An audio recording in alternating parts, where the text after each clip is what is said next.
So let's just take this back to the case of Stormy Daniels.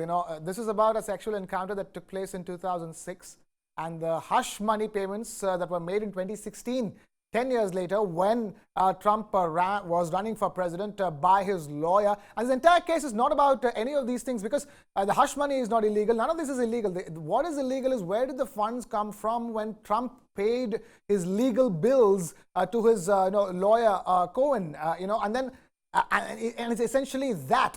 And the last time around when this controversy broke out, it didn't affect Trump's chances of becoming a president. How do you think it will play out now, considering the fact that Stormy Daniels has also released her autobiography, which is in 2018, before this?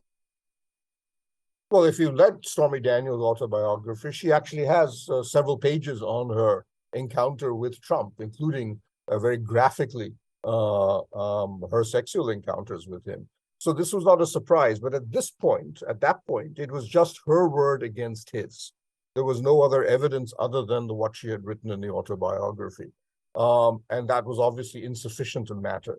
That's why the indictment is important. And as you said, the real issue was not that he had an affair, not that he paid her, but that he lied about the purpose of the money that he was giving to Cohen to pass on to Stormy Daniels. That's financial fraud. Basically, illegally writing the wrong thing on your tax. It's like writing a false statement on your tax forms. And that's what basically he's being caught on. Right.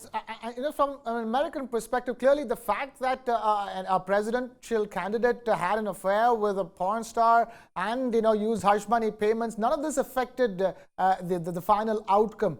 In that sense, how much of public perception change will happen after this indictment, as far as Trump is concerned, with the people of America? It's a good question. I would argue that the polarization that exists in the United States, and in particular, the sense of anger among white working class against what they see as an elite in Washington or New York that betrayed them in terms of economics and economic issues and so on, means that he will probably continue to maintain a certain degree of support.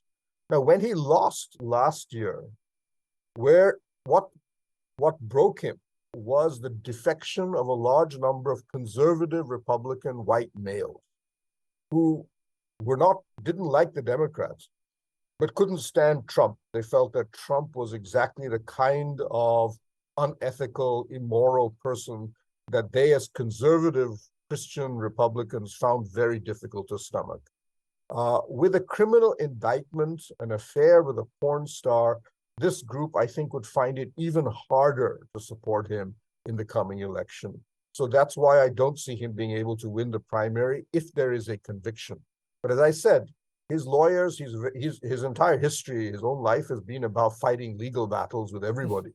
And he has good lawyers. So my sense will be that a conviction will not happen in time for the primaries of next year. Right, as far as Stormy Daniels per se is concerned, how do you see public perception of her changing after this?